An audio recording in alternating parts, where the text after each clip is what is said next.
নমস্কার। ভয়কণ্ঠ চ্যানেলে আপনাদের সবাইকে আন্তরিক স্বাগতম। পুরনো ভুতুড়ে বাড়িগুলোর দেওয়ালে আজও যেন লেগে থাকে অজানা আতঙ্কের ছায়া, আর নিঃশব্দ করিডোরে ভেসে আসে অতীতের চাপা কান্না। যে বাড়ির প্রতিটি দরজা লুকিয়ে রাখে এক একটা অন্ধকার রহস্য, সেখানে রাত নামলেই জেগে ওঠে অশরীরের ভয়ের গল্প। আজকের গল্প ইংরেজ সাহেবের বাংলো, যা লিখেছেন প্রখ্যাত লেখক অমিতাভ সাহা। গল্পের প্রধান চরিত্রে রয়েছেন পাঠক, লোক, রাহুল, দোকানদার ও অদিতি।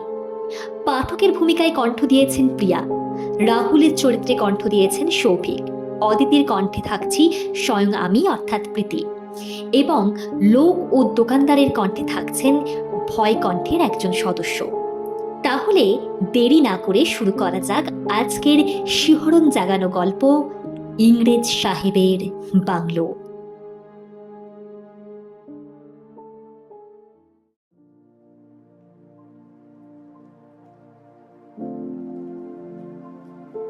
রাহুল আর অদিতির বিয়ের বছর 3 হলো।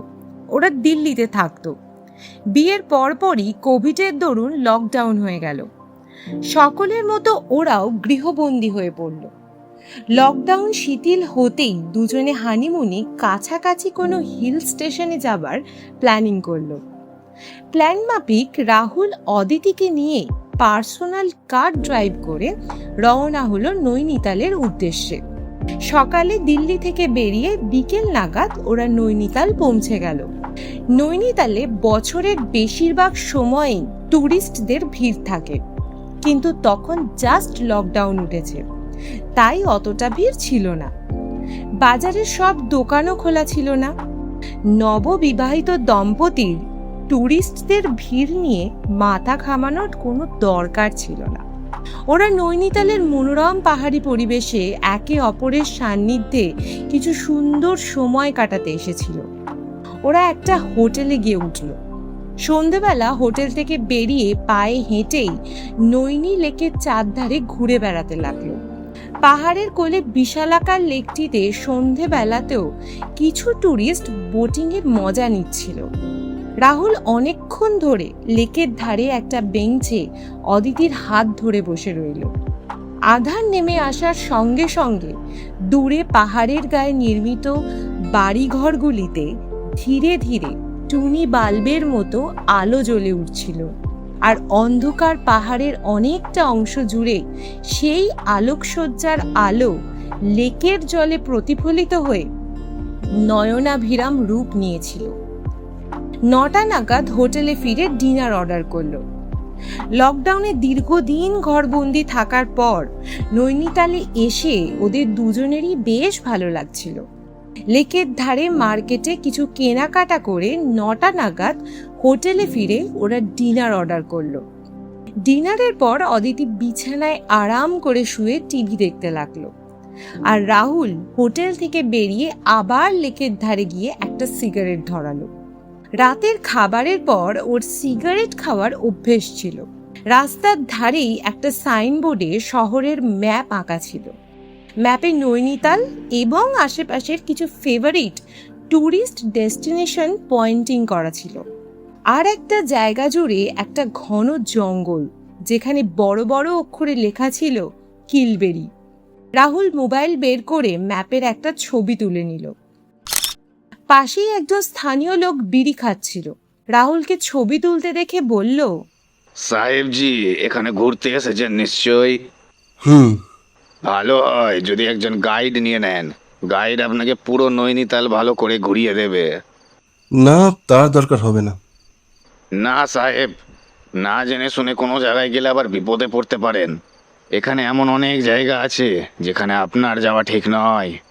গাইড নেওয়ার আইডিয়াটা রাহুলের ভালো লাগলো না। ওরা এখানে হানিমুনে এসেছে, আর গাইড সঙ্গে নিয়ে ঘোরা মানে কাবাব মে হাড্ডি। তাই রাহুল লোকটার কথার গুরুত্ব না দিয়ে হোটেলে ফিরে এলো। হোটেলে ফিরে দেখলো অদিতি ঘুমিয়ে পড়েছে। ও পাশে গিয়ে শুয়ে পড়ল। মোবাইলে তোলা ম্যাপের ছবিটা দেখতে দেখতে ঘুমিয়ে পড়ল। পরদিন সকালে উঠে ফ্রেশ হয়ে দুজনে ব্রেকফাস্ট করে নিল। ব্রেকফাস্টের টেবিলে বসে আগের রাতে তোলা ছবিটা দেখতে দেখতে রাহুল অদিতিকে বলল, চলো চায়না পিক ঘুরে আসি, ওখান থেকে কুমায়ুন হিমালয়ের অসাধারণ ভিউ দেখা যায়, বুঝলে? ওদের গাড়ি তো ছিলই। দুজনে বেরিয়ে পড়ল চায়না পিকের উদ্দেশ্যে। রাস্তা ফাঁকা ছিল, গাড়ি ঘোড়া বিশেষ ছিল না। ঘণ্টাখানেকের মধ্যেই ওরা চায়না পিকে পৌঁছে গেল। এটি নৈনিতালের সবচেয়ে উঁচু পর্বতশৃঙ্গ হওয়ায় অন্যতম ট্যুরিস্ট অ্যাট্রাকশন। রৌদ্রজল আবহাওয়ায় চায়না পিক থেকে গোটা নৈনিতাল শহর দৃশ্যমান হচ্ছিল। চায়না পিকে পৌঁছে অনেকক্ষণ ধরে এদিক ওদিক ঘুরে পেছনে তুষারবৃত হিমালয় নিয়ে অনেক সেলফি তুলল। ওখানে দিনের বেলাতেও হাড় কাঁপানো ঠান্ডা হাওয়া বইছিল। ঠান্ডার আমেজ নিতে নিতে একটা দোকানে গিয়ে 2 কাপ চা আর ম্যাগি অর্ডার করলো। গরম গরম ম্যাগি খেতে খেতে রাহুল দোকানদারকে জিজ্ঞেস করলো, আচ্ছা ভাই, এই রাস্তায় আরো এগিয়ে গেলে কি পড়বে? কোনো ভালো জায়গা আছে ওখানে দেখার মতো? দোকানদার বলল, সাহেব, আরও এগিয়ে গেলে কিলবেরির জঙ্গল পড়বে, আর কিছু নেই। সুন্দর জঙ্গল আর ইংরেজ আমলের কিছু পুরনো বাংলো আছে, কিন্তু ওখানে কেউ থাকে না, এই জন্য ওখানে কেউ যায়ও না। না মোবাইলে নেটওয়ার্ক আছে, না কোনো জনবসতি, না দোকানপাট। এমন জায়গায় কে যাবে? আচ্ছা, ইংরেজ আমলের বাংলো, তাহলে তো খুব সুন্দর জায়গা হবে। বাংলোগুলো অক্ষত আছে নাকি ভেঙে চুরিয়ে একাকার হয়ে গেছে? দরজা জানালা অনেক জায়গায় ভাঙা, কিন্তু বাংলোর ছাদ ও দেওয়াল মজবুত, পাথরের তৈরি, তাই এখনও অক্ষত আছে। আমি দূর থেকে দেখেছি, কখনো কাছে যাইনি। একটা কথা বলবো সাহেব, ওখানে যাবেন না। কিন্তু কেন? কারণ বলতে পারবো না, ওখানে কেউ যায় না, এই জন্যই বললাম। আপনি পুরো নৈনিতাল ঘুরে দেখুন, অনেক ভালো ভালো জায়গা আছে, কিন্তু কিলবেরির জঙ্গলে না যাওয়াই ভালো। রাহুল ভাবতে লাগলো, কি এমন আছে ওই জঙ্গলে যে দোকানদার যেতে বারণ করছে? ওর মনে ওখানে যাওয়ার তীব্র ইচ্ছে জাগতে লাগলো। দোকানদারের পেমেন্ট করে গাড়িতে উঠে রওনা হলো কিলবেরির জঙ্গলের উদ্দেশ্যে। অদিতিও দোকানদারের কথা শুনে ওখানে যেতে মানা করছিল, কিন্তু রাহুল বলল, আরে জঙ্গলের মধ্যে পুরানো বাংলোগুলি একবার দেখে আসি না, চলো না।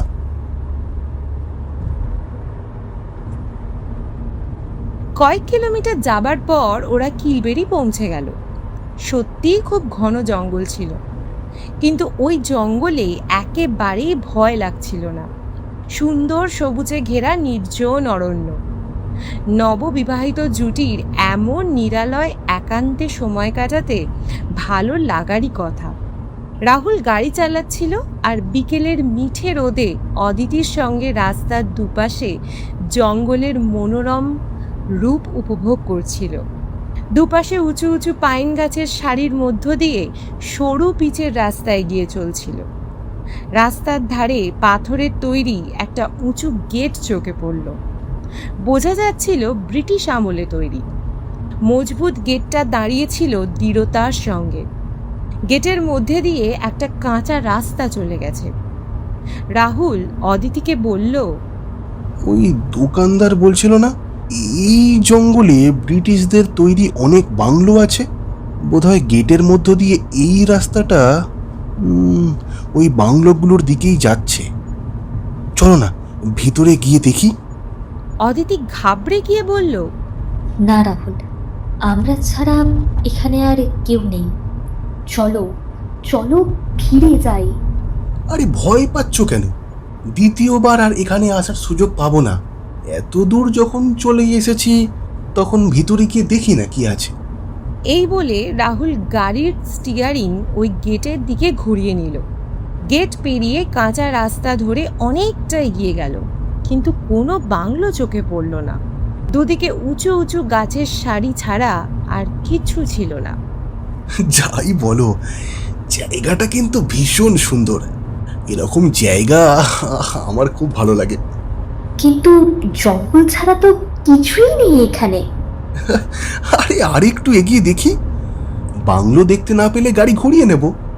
জঙ্গলের মধ্যে দিয়ে এবড়ো খেবড়ো রাস্তায় রাহুলের গাড়ি ধীরে ধীরে এগিয়ে চলছিল। চারপাশে নানান পাখির কলকাকলি, ঝিঝি পোকার ডাক আর পাইন গাছের ভেতর দিয়ে ঢেউ খেলে যাওয়া বাতাসের শনশন শব্দের সঙ্গে গাড়ির ইঞ্জিনের শব্দ মিলে এক যুগলবন্দি তৈরি করছিল। অনেকটা যাবার পরেও যখন কিছু দেখা গেল না, তখন অদিতি বলল, রাহুল, এতক্ষণ ধরে আমরা শুধু চলেই যাচ্ছি, না রাস্তা শেষ হচ্ছে না জঙ্গল। অনেকটা ভেতরে এসে পড়েছি আমরা। এখন প্লিজ প্লিজ গাড়ি ঘুরিয়ে নাও। অদিতির কথাই ঠিক ভেবে রাহুল গাড়ি ঘুরিয়ে নিয়ে চলতে শুরু করলো। খানিক দূর আসার পরেই একটা আওয়াজ হলো, যেন গাড়ির চাকায় কিছু ফেঁসে গেছে। তারপর একটা জোরে শব্দ হয়ে পেছনের টায়ার পাংচার হয়ে গেল।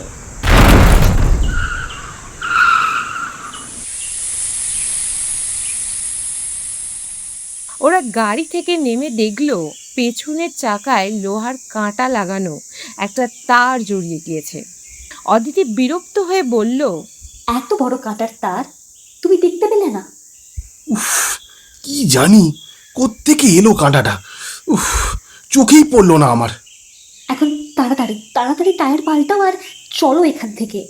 হ্যাঁ দাঁড়াও একটু, এক্ষুনি বদলে দিচ্ছি, দাঁড়াও। রাহুল ডিকি খুলে স্টেপনি বের করলো, কিন্তু জ্যাক খুঁজে পেল না। মনে পড়ল জ্যাক তো গাড়িতে ঢোকাতেই ভুলে গেছে। এই রাস্তায় তো আগে পিছিয়ে আর কোনো গাড়িও নেই যার কাছে হেল্প চাইবে। চট করে মোবাইল বের করলো, কিন্তু কোনো নেটওয়ার্ক ছিল না। অদিতিকে জিজ্ঞেস করলো, উফ, দেখো তো তোমার ফোনে নেটওয়ার্ক আসছে কিনা। কিন্তু অদিতির ফোনেও নেটওয়ার্ক ছিল না। রাহুল আফসোসের সুরে বলল, ইস, কি বিপদে পড়লাম। বিকেল গড়াতে চললো আর ফোনেও নেটওয়ার্ক নেই। এখন কি হবে? আমি প্রথমেই মানা করেছিলাম এখানে আসতে। হ্যাঁ, এখন তো সব আমারই ভুল, তাই না? এখনো সব আমারই ভুল, কিন্তু এখন কি করব সেটা তো ভাবো। চলো না, পায়ে হেঁটেই ফিরে যাই। যে রাস্তা পর্যন্ত গিয়ে কোনো গাড়ি দাঁড় করিয়ে লিফট নিয়ে নেব। পায়ে হেঁটে কমসে কম 7-8 কিলোমিটার হাঁটতে হবে পিচের রাস্তায় পৌঁছাতে গেলে। হেঁটে যেতে যেতে সন্ধে নেমে যাবে, আর ওখানে পৌঁছালেই যে গাড়ি পাবো সে সম্ভাবনাও কম।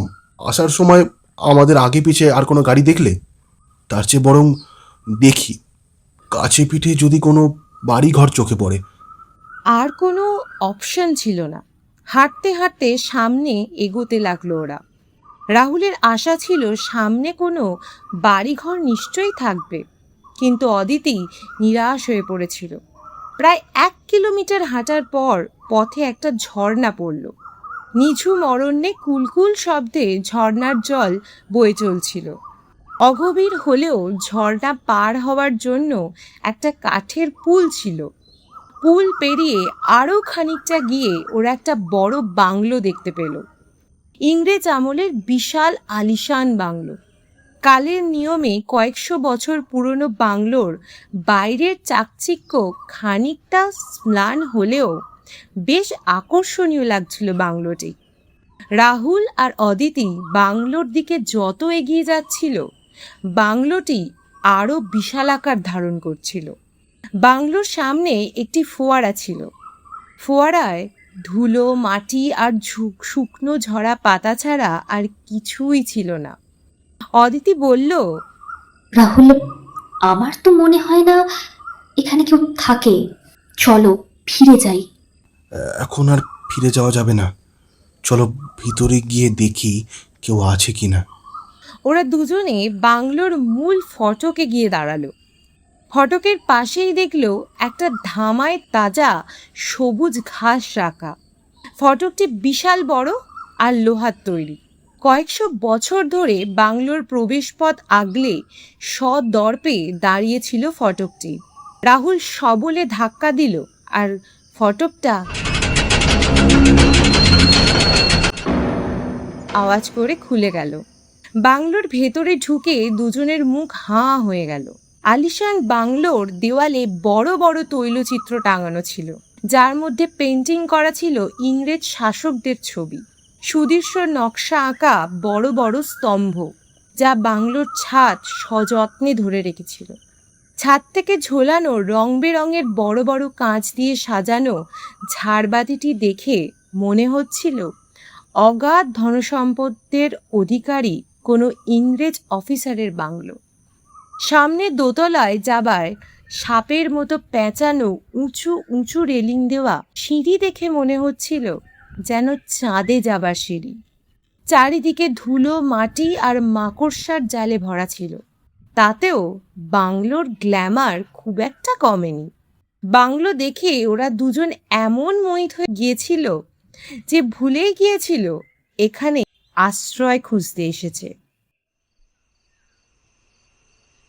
বাংলোর মধ্যে ঘুরতে ঘুরতে কখন সন্ধে নেমে গেছে বুঝতেই পারেনি।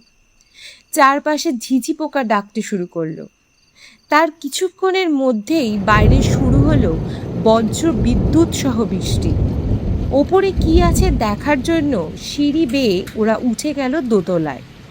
সামনেই একটা ঘরে জানলার কাঁচের পাল্লা দিয়ে বাইরের বিদ্যুতের ঝলকানি দেখা যাচ্ছিল। সেই আলোয় চোখে পড়ল একটা টেবিলের ওপর ডাঁই করে রাখা কাগজের স্তূপ। টেবিলের সামনে নকশা আঁকা কিছু পুরনো কাঠের চেয়ার, আর তার পাশেই একটা আলমারি। দেখে মনে হচ্ছিল স্টাডি রুম। বাইরে দুরন্ত বিদ্যুতের ঝলকানি, হাওয়ার দাপট আর মাতাল করা বৃষ্টির শব্দ। তার পাশেই একটা আলিশান বেডরুম ছিল। বেডরুমে গিয়ে একটা ব্যাপার যা ওদের আশ্চর্য লাগলো তা হলো বেডের ওপর পাতা চাদর, টান টান করে পাতা। বেড দেখে মনে হচ্ছিল ওখানে এখনো কেউ ঘুমোয়। একদম পরিষ্কার পরিচ্ছন্ন ছিল, কিন্তু পুরো ঘরে কেমন যেন একটা চাপা দুর্গন্ধ। অদিতি বলল, এই বিছানা এত পরিষ্কার, নিশ্চয়ই এখানে কেউ থাকে। তুমি ঠিকই বলেছ, আওয়াজ দিয়ে বরং দেখি কেউ আছে এখানে, নিশ্চয়ই কেউ আছে। সিঁড়ি দিয়ে নেমে এসে আওয়াজ দিল, কেউ আছেন এখানে? আমাদের একটু হেল্প করুন না। কোনো জবাব এলো না। আবার আওয়াজ দিল, কিন্তু কোনো সাড়া নেই। তখন রাহুল বাংলোর এক কোণায় একটা ঘরের দরজা দিয়ে হালকা ধোঁয়া বেরোতে দেখল। অদিতিকে বলল, ওটা মনে হয় রান্নাঘর, বুঝলে? ওখানে নিশ্চয়ই কেউ থাকবে। দাঁড়াও, আমি দেখে আসছি। আচ্ছা যাও, কিন্তু তাড়াতাড়ি এসো। রাহুল দরজার কাছে গিয়ে উঁকি দিয়ে দেখল, তারপর ভেতরে ঢুকে গেল। ও ঠিকই আন্দাজ করেছিল, ওটা রান্নাঘরই ছিল। পুরনো দিনের কেরোসিন লণ্ঠন জ্বালানো ছিল। ওখানে বড় বড় দুটো চুলো ছিল, আর চুলোর ওপর বড় বড় তামার হাঁড়ি রাখা ছিল। হাঁড়িতে রান্না হচ্ছিল, কিন্তু রান্নাঘরে কেউ ছিল না। রান্নাঘরটা বেশ বড় ছিল।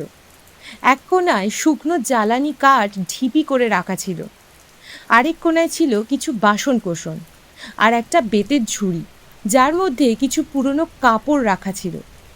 পাশে একটা লোহার ড্রামও ছিল, যার ওপর লোহার ঢাকনা দেওয়া ছিল। রান্নাঘরের মেঝে জলে ভেজা ছিল। বাইরের বৃষ্টির জল কোনোভাবে চুঁয়ে রান্নাঘরে প্রবেশ করেছিল। হাঁড়ি থেকে যে গন্ধ আসছিল তাতে মনে হচ্ছিল চুলোয় রাখা দুটো হাঁড়িতে মাংস রান্না হচ্ছে। রাহুল হাঁড়ির ঢাকনা সরিয়ে দেখতে চাইল, কিন্তু ঢাকনা গরম। পাশেই রাখা বেতের ঝুড়ি থেকে একটা ন্যাকড়া নিল। ওটা কারো ছেঁড়া জামা ছিল, যাতে রক্তের দাগ লেগেছিল।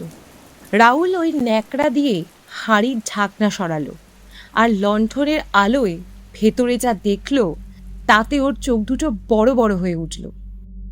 হাঁড়ির মাংসের মধ্যে চোখে পড়ল কবজি থেকে কাটা একটা মানুষের হাত। এমন দৃশ্য দেখে ওর হাত থেকে লোহার ঢাকনা মেঝেতে পড়ে গিয়ে প্রচণ্ড শব্দ হলো।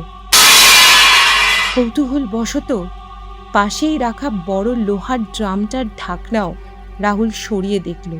ওর মধ্যে একটা মানুষ কেটে টুকরো টুকরো করে রাখা ছিল। বুঝতে দেরি হলো না, ওরা খুব ভুল জায়গায় এসে পড়েছে। রাহুল খুব দ্রুত রান্নাঘর থেকে বেরিয়ে এলো।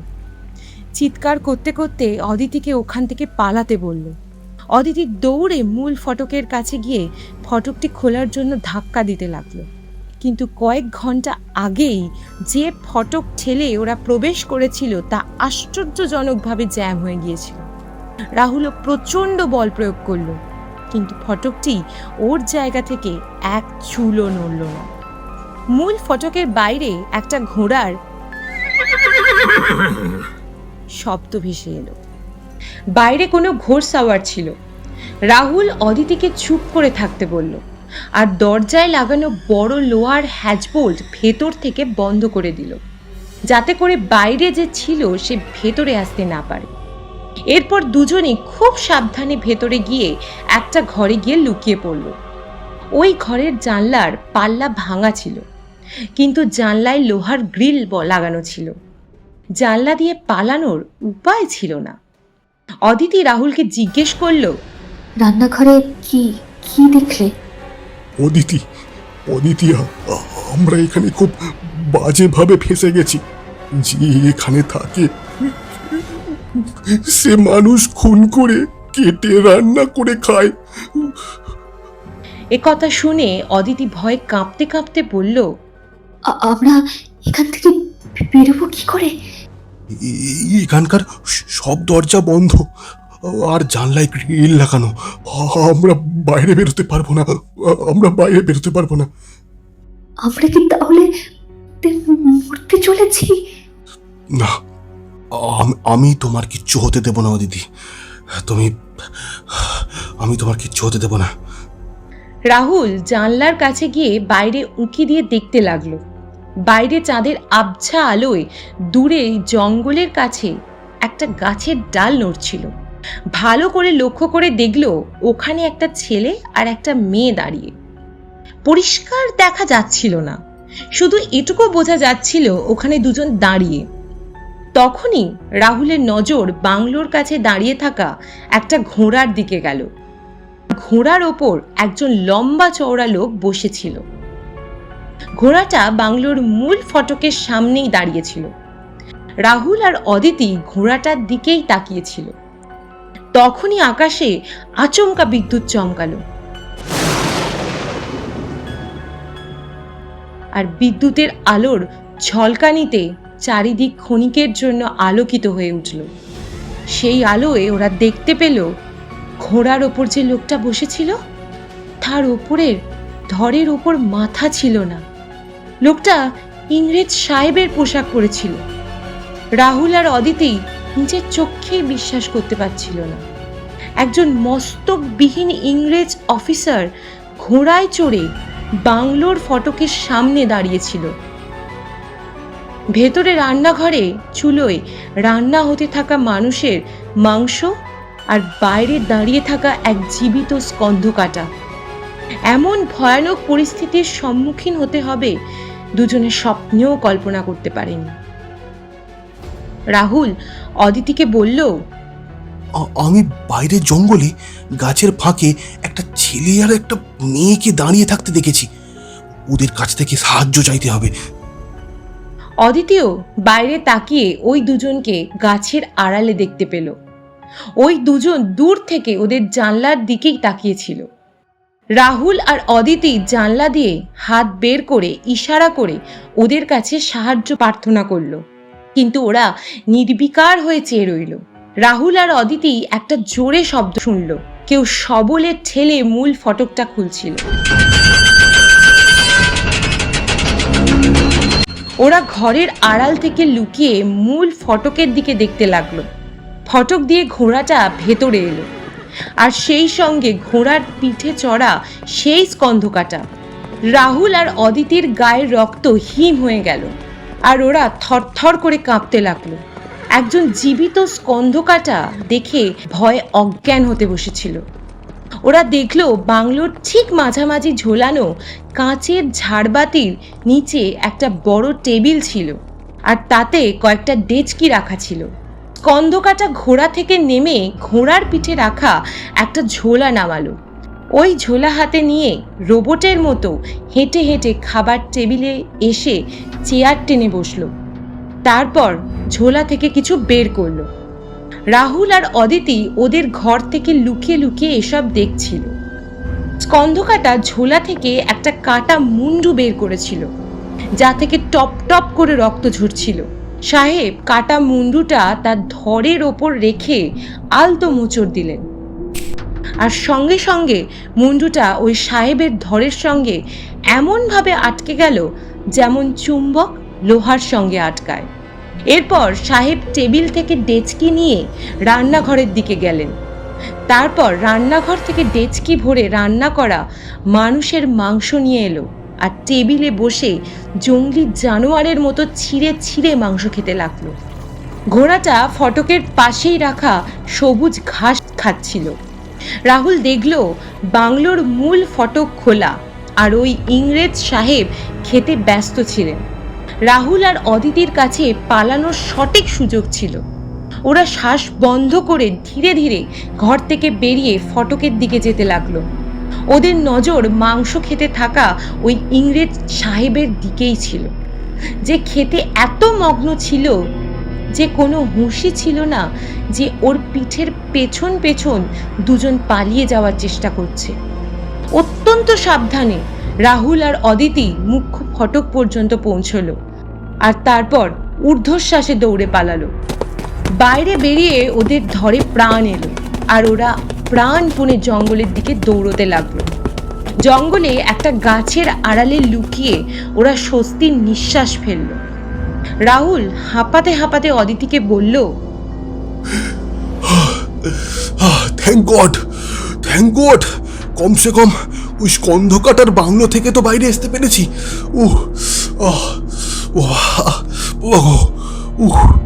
এখন এই জঙ্গল থেকে বাইরে বেরোতে হবে।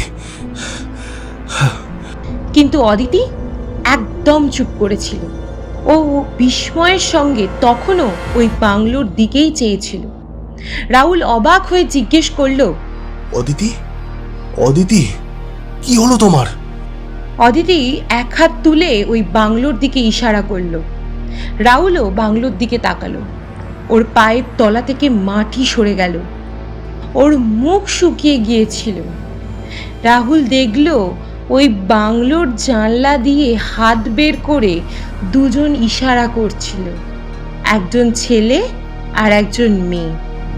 ওরা সাহায্যের জন্য কাতর আকুতি জানাচ্ছিল। ওরা দুজন আর কেউ নয়, রাহুল আর অদিতিই ছিল, যারা ওই বাংলো থেকে কখনোই বেরোতে পারেনি। আজও ওদের গাড়ি জঙ্গলে বেওয়ারিশ অবস্থায় পড়ে থাকতে থাকতে জঙ্গলি লতাপাতায় ঘিরে ফেলেছে। আজও ওই বাংলো থেকে রাত বিরেতে সাহায্যের জন্য দুজনের কাতর আর্তনাদ শুনতে পাওয়া যায়। আজও ওই জঙ্গলে ঘোড়ায় চড়া স্কন্ধকাটা ওই ইংরেজ অফিসারকে টহলরত অবস্থায় দেখা যায়।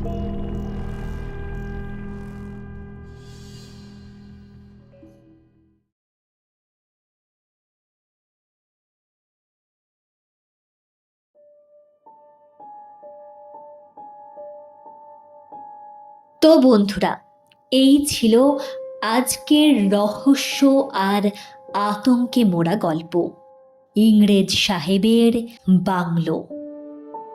আশা করি গল্পটি আপনাদের মনে ভয়ের এক অদ্ভুত শিহরণ জাগাতে পেরেছে। গল্পটি ভালো লাগলে অবশ্যই একটি লাইক করবেন, কমেন্ট করে জানাবেন আপনাদের মতামত। আর এমন আরও ভৌতিক অডিও স্টোরি শুনতে এক্ষুনি সাবস্ক্রাইব করে পাশে থাকা বেল আইকনটি অন করে রাখুন। আমি প্রীতি বিদায় নিচ্ছি আজকের মতো। আবারও ফিরে আসবো নতুন কোনো অন্ধকার রহস্য আর ভয়ের গল্প নিয়ে। ততক্ষণ পর্যন্ত ভালো থাকবেন।